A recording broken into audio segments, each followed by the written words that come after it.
आफ्ताब हुसैन साहब, air vice marshal retired Aftab Hussain साहब, अभी हाल ही में ट्रंप का एक बयान आया है, बड़ा अहम बयान है, और ट्रंप का ये कहना है कि उन्होंने पाकिस्तान और भारत के दरमियान जो है एटमी जंग होने से रोक दिया है।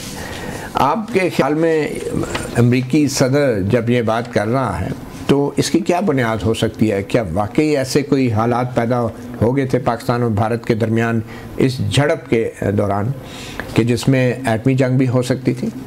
बिस्मिल्लाहिर्रहमानिर्रहीम। जब भी आप कन्वेंशनल वॉर में जाते हैं तो उस वक्त किसी भी मुल्क का न्यूक्लियर जो थ्रेशोल्ड है उसकी मिसकैलकुलेशन हो सकती है, और जिस तरह 4 घंटों में हमने जितने उनके साथ उनके 26 टारगेट्स का निशाना लगाया है पर्सियन के साथ, तो वाकई ही आगे जो लैडर्स थे एस्केलेशन के वो बहुत जल्दी से अबूर हो सकते थे।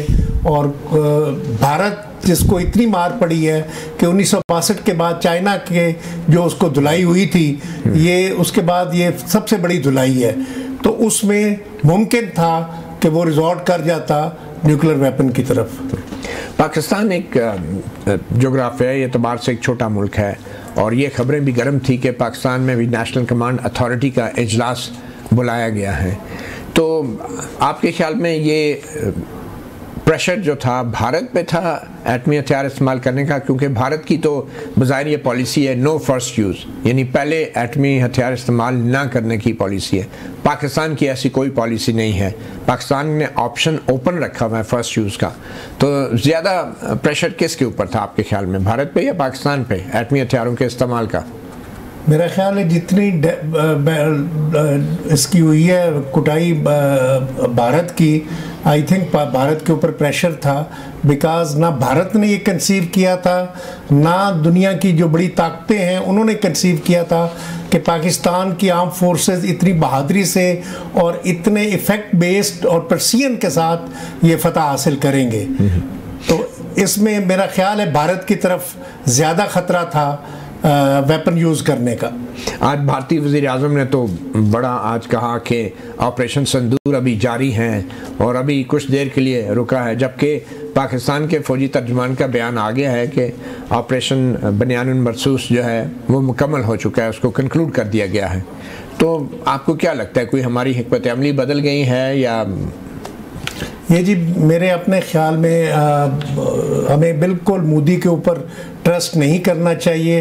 ये बहुत झूठा है, ये मकार है, और इसको हम मिलिट्री लैंग्वेज में ऑपरेशनल पास कहते हैं।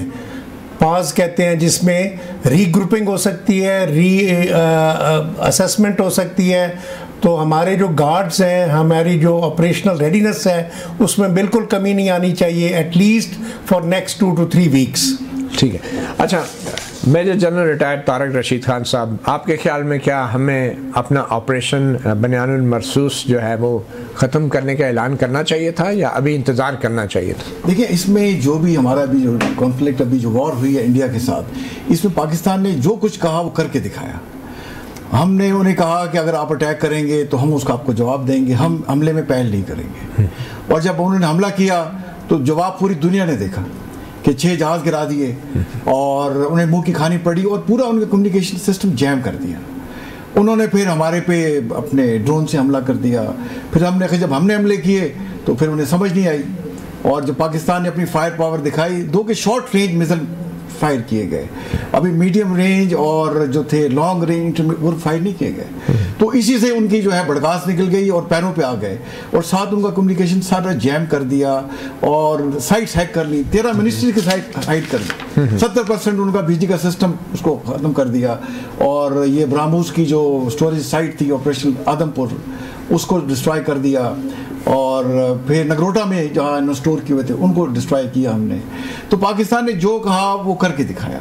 हमारे ख्याल से ऑपरेशन सिंदूर, जिसको हमने तंदूर बनाया उनके लिए, वो कंप्लीट हो चुका है। अब जैसे आप मोदी स्पीच कर रहा है बैठा हुआ कि वो तो कहते रहेंगे ऑपरेशन चल रहा है, तो इंडिया जैसे एयर मार्शल साहब ने कहा, अयार मकार और झूठा एनिमी जब आप कहो, छोटी ज़हनियत का हो, उसको तो आप जो है उसको तो आप you have to be ready all the time. तो हमें ऑपरेशन बनियान मरसूस खत्म नहीं करना चाहिए। नहीं, देखिए हमारी तरफ से मुकम्मल हो गया है। अच्छा। हमने पहले भी उन्हें कहा था कि हम पहल नहीं करेंगे, तो जो आपने अगर हम पे अटैक करेंगे, जब भी अगर ऐसी जरूरत की, अब तो मेरा ख्याल है इनकी आने वाली नस्लें भी जरूरत नहीं करेंगी। चले ठीक है। और अगर उन्होंने किया, मैं थोड़ा कंप्लीट करना चाहूँगा। देखिए हमारा जो न्यूक्लियर की आपने बात की ना, तो जिस दिन हमने इन पे मिसाइल और फायर पावर के साथ हमला किया तो नेशनल कमांड अथॉरिटी के साथ में इजलास फौरन बुलाया गया था। वो वज़ीर दफ़ा ने तरदीद कर दी थी उस खबर की कि कोई इजलास नहीं बुलाया अच्छा गया। लेकिन अगर इजलास ना भी बुलाया जाए तो पॉलिसी की अंडरस्टैंडिंग होती है। एक खबर चली थी जी। तो हमारे जो tactical operational strategic nuclear weapon है वो बड़े क्रेडिबल हैं।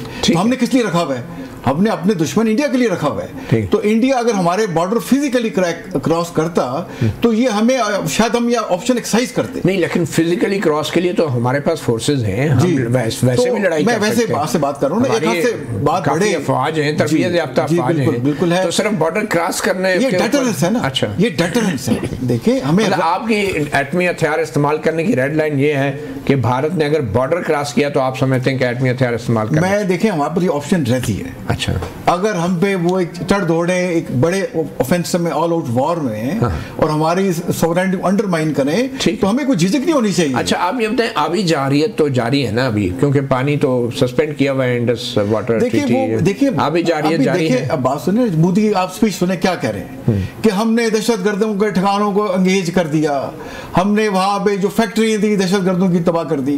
भाई आपने तो मिसाइल आपके तो अफगानिस्तान भी जाके गिरे, तो हमारे आपने पाकिस्तान पे जा कहाँ रहे थे? आपको कुछ समझ आए?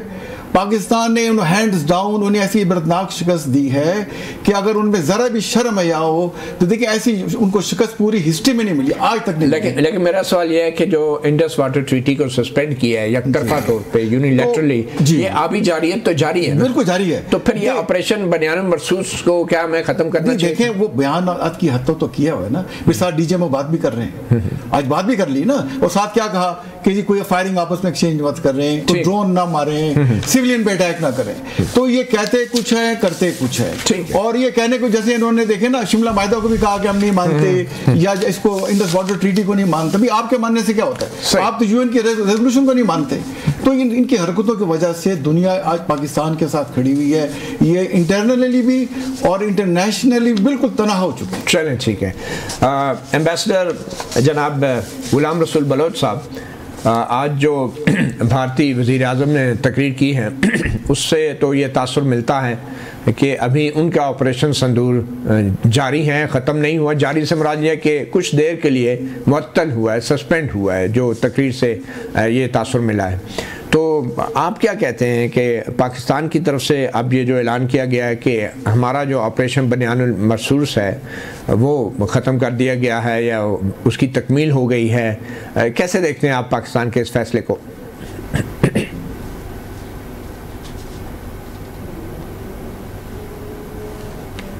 जी एम्बेसडर साहब। जी अस्सलाम वालेकुम। जी अस्सलाम वालेकुम। Thank you for taking me to your programme. बिस्मिल्लाहिर्रहमानिर्रहीम।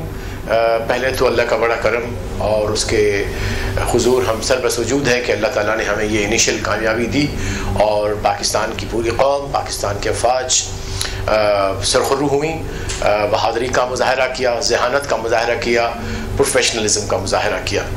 अब हमें भूलना नहीं चाहिए कि हमारा जो मुकाबला है वो एक इंतहाई चालाक और मक्कार दुश्मन के साथ है। वो कहता कुछ है और करता कुछ है, लिहाजा यकीनी तौर पर हमें अपने गार्ड्स को नीचे नहीं करना पड़ेगा, हमें जागते रहना पड़ेगा और हमें पहरा देना पड़ेगा अपनी सरहदों का भी, अपने डिप्लोमेटिक स्पेस का भी और अपनी स्ट्रेटेजिक एसेट्स का भी। अब इस कहने के बाद जो मोदी का आज का, अगर आपने स्पेसिफिकली मुझसे उसका सवाल पूछा है, ये खिताब बेसिकली उसकी अपनी डोमेस्टिक ऑडियंस के लिए था। एम्बेसडर साहब, मेरा सवाल ये है कि इंडिया, भारत के वज़ीर आज़म ने कहा है कि उनका ऑपरेशन संदूर ख़त्म नहीं हुआ, आर्जी तौर पे रुका है, तो क्या हमें अपना ऑपरेशन बनियानुल मरसूस ख़त्म करना चाहिए था? नहीं, देखिए ना, इस पे हम, इसलिए मैं इसका कैटेगोरिकली जवाब देने से पहले थोड़ी तमहीद बांधना चाहता हूँ कि ये जो ऑडियंस है वो उसका अपना अवाम है, जो कि अब मुकम्मिल तौर पे अपना एतमाद जिसके सामने मोदी की सरकार और मोदी की अफवाज मुकम्मिल तौर पे हिंदुस्तान के अवाम का जो था कॉन्फिडेंस वो खो चुके हैं। अब इनको घर जाना चाहिए, अब इनको छोड़ जाना चाहिए हिंदुस्तान को और साउथ एशिया को, ताकि वो अमन से, चैन से और मोहब्बत से रह सके। बहुत नफरत फैलाई इन्होंने, जंग में भी धकेला और हमें बल्कि न्यूक्लियर वॉर के पास तकरीबन ले गए हैं और अब उसको लाना चाहते हैं। तो मेरी ये प्रेडिक्शन है कि एक आवाम उठेगी, एक आवाज़ उठेगी, हिंदुस्तान से उठेगी कि ये हमें काबिल कबूल नहीं है। मोदी और उसका 4 लोगों का जो टोला है, जो बैठा हुआ है, जो इस दुनिया को, इस खित्ते को और हिंदुस्तान और पाकिस्तान के मासूम लोगों को एक इंतहाई ख़तरनाक जंग में धकेलना चाहते हैं, उसकी मुखालिफत होनी चाहिए और होगी और आवाज़ें उठ रही हैं।